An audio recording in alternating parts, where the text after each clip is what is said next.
గా ఒక రాజ్యంలో రాజకుమారుడికి తాను రాజు అయిన తర్వాత ప్రజల యొక్క మనస్తత్వాలు తెలుసుకోవాలని, నేరుగా దేశంలో ఉన్న మనుషులు వాళ్ళ మనస్తత్వాలు తెలుసుకోవాలని ఒక కోరిక పుట్టింది.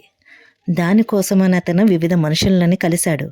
కానీ ఏకకాలంలో మనుషులు వాళ్ళ యొక్క అభిప్రాయాలు, ఇష్టాలు ఏ విధంగా ఉంటాయో తెలుసుకోవాలని కుతూహలం పుట్టింది. అందుకోసం అతను ఏకకాలంలో రకరకాల వస్తువులను పెట్టి కొంతమంది మనుషులు పిలిచి అందులో ఉన్న వాటిలో వాళ్ళకి ఇష్టమైనవి ఎంచుకోమని చెప్పాడు.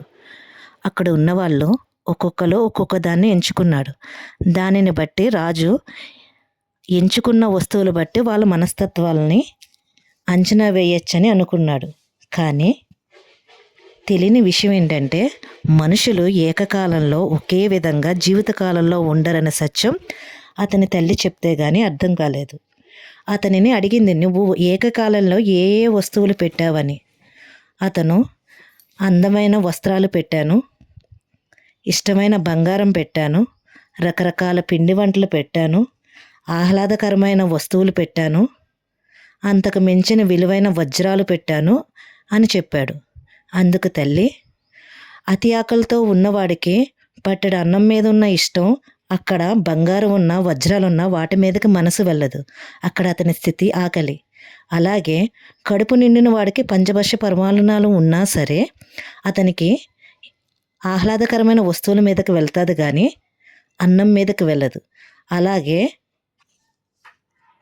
శిరోభారం ఉన్న అతనికి వివిధ రకాల ఆహ్లాదకరమైన ఉల్లాసవంతమైన వస్తువులు ఉన్నప్పటికీ వాటి మీద మనసు వెళ్ళదు. దీనిని బట్టి కాలానుగుణంగా మనుషుల మనస్తత్వాలు మారుతూ ఉంటాయి. ప్రజల యొక్క అభిమతానికి తగ్గట్టుగా పాలన చేస్తే ఇలాంటి ఇబ్బంది ఉండదని తల్లి సూచించింది. అప్పటి నుంచి ఆ రాజకుమారుడు తల్లి యొక్క ఆజ్ఞ మేరకు ఆ వస్తువులన్నిటి మీద ఆధారపడకుండా మనుషులు పరిస్థితులు బట్టి రాజ్యాన్ని ఏలడం మొదలుపెట్టాడు. ఈ చిన్న కథ సారాంశం ఏంటంటే మనుషులు వాళ్ళకు నచ్చిన వాటిని ఎంచుకోవడంలో ఎవరి అభిప్రాయాన్ని మీద ఆధారపడరు. నా ఛానల్ చూడండి, ఇష్టపడండి, షేర్ చేయండి, లైక్ చేయండి, కామెంట్ చేయండి, సబ్స్క్రైబ్ చేయండి అని నేను రిక్వెస్ట్ చేయను. నచ్చితే మీరే ఇవన్నీ చేస్తారు. నేను పెట్టిన ఈ ఛానల్కి మాధవి మిరాకిల్స్ అని పెట్టాను.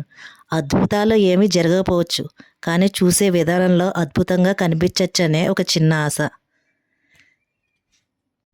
నా ఈ చిన్ని ప్రయత్నాన్ని మనస్ఫూర్తిగా మీరు స్వీకరించాలనే ఆశ తప్ప మరేమీ కాదు. ఇట్లు మీ మాధవి.